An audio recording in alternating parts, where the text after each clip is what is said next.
Hi, Al. Meron lang akong i-share sa'yo ba? Itong anak kong panganay. Sundahan.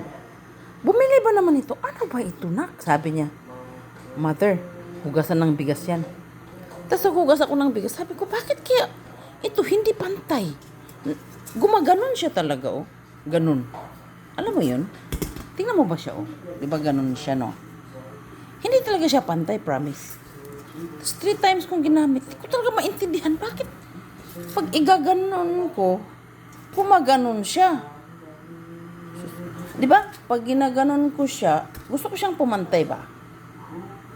Tapos nagaganon siya talaga. Bakit kaya? Sabi ko. Hindi ko talaga. Nakita yung mukha kong pangit na doon sa mirror. Nagsaing ako eh. Tapos ang nangyari, ba't gumaganon siya talaga? Tapos na-realize ko pala, wala talaga sa bundok to eh.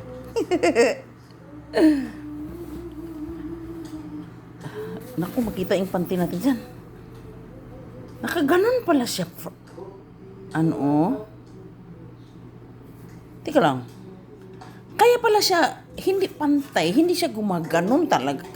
Diyos ko, 3 times akong gumamit. Hanggang 3 times ako naintindihan. Kaya pala hindi siya maganon talaga. Kasi, ano ba sa English yan, ha? Hindi nga siya pantay, ganun. Ganun siya, oh. Tapos, nung na-realize ko, kaya pala siya gumaganon talaga para tumulo yung tubig niya dito. O, dito pa dito. Sus ko talaga tong anak ko na to, no? Yung sundalo kong anak. Bumili pa siya ng rice cooker. Sus ko, alas 4 ng madaling araw. Yung asawa ko, di makakain. Hindi makakain. Hindi marunong kang bukas dun sa binili niyang rice cooker. Tapos ginising namin siya. Nandun siya sa taas. Bumaba ka dyan. Malilate na ako, sabi ko. Hindi talaga kami makakain. Hindi kami marunong magbukas. Tapos may pindot-pindot. Diyos ko. Bumaba siya, nakangiti. Binili niya. Siya bumili. Mahilig to siya bumili ng mga... Kasi nga, yung hobby niya, nagluluto siya eh. Nagluluto siya ng tinapay, cake, mga kape na may heart-heart. Hobby nga niya eh. Nagluto. Tapos mga ulam. Naku, talaga yung mga uncle niya, Korean uncle niya, yung lula niya, yung papa niya. Naku, proud na proud sa kanya. Grabe. Pag mga tsusok ba, yung may mga event sa bahay, alam mo yun. Nagluluto siya ng karni. Tapos ang dami niyang ingredients. Diyos ko, nakahilira. Di ko alam gamitin. Yung panganay kong anak. Tapos pag kumakain na sila, grabe laki ng ngiti. Sabi niya, sarap daw. Tapos ngayon, nagluto na naman ako. Gusto niyo makita yung niluto ko, bulang lang. Kasi may work siya ba? May work siya. Nagtrabaho siya sa Samsung. Tapos sa Samsung, siya nagtrabaho eh. Kasi mag-college na siya sa next year na naman ulit. Kasi kauuwi lang niya galing sa sundalo. Niluto ko ngayon, bulang lang. May karne na may karne na may kalabasa na bilog. Ang sarap nun ah. Sabi ko, pag kumain kayo nun, naku, magiging long life tayo, sabi ko sa asawa ko. Wala, na-amaze lang talaga ako sa binili niya. Bumili siya ng kutsilyo na pagkadami-dami. Yung isang, Diyos ko, yung anak ko, grabe talaga. Maiyak ka na lang talaga. Nagbigay siya ng 1 million sa papa niya, 1 million din sa akin. Tapos binilihan na naman niya ng papa niya ng niligaluhan niya ng, yun? Kano ba yun? 400,000. Almost 1 million na regalo niya sa apa niya. Na basta, binigaluhan niya yung papa niya.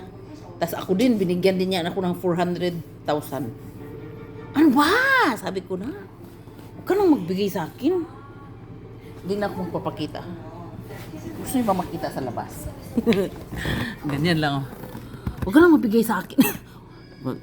Panira naman tong pantalon mo, apa? Sabi ko na, huwag ka nang magbigay sa amin ng apa mo. Kasi okay lang kami. Keep your money in the bank. Kasi use that pag nag-college ka na, nak. Sabi niya, Mother, marami akong money. Sabi niya. Kasi galing sa sundalo eh. May marami siyang salo palang makuha doon. Pasyal kayo sa labas, oh. Hello, friends! Lilipit ako sa Kuya Salud. Itapon mo nga yung pantalon mo dyan na. Galing sa farm, nilaban niya yung pantalon niya, isang piraso. Sinampay lunak ng tinapay yung aking paradise sa labas. Yung paradise ko sa labas, may ano, may... Yan yung box niya, una ano. Naku po, bukas yung pinto. Alam mo dyan, friends, ano na, bahay ng sapatos. Ang laki ng bahay ng sapatos. Nagpatikpi siya, ayan oh. Pinatikpi niya. Yung regalo niya sa apa niya na almost 400,000. Bumaba yung anak ko. Miyangge, you eat ha? Ita ka ha? Is that yours? I don't know who is the owner of that, no? Marami silang tikpi-tikpi. Hindi yan sila nagpupunta sa ano, sa mga mart friends, yung mga anak ko. Nagpapatikpi, nagpapapackage lang. Okay, yun lang aking isi-share ngayon. Lilipit ako sa Kuya Salud. Basta na-amaze lang ako sa anak kong sundalo, sa mga anak ko. Yun lang. Bye-bye. Still taking my first song. Annyeong. Lilipit ako sa Kuya Salud. I love you too. Bye-bye.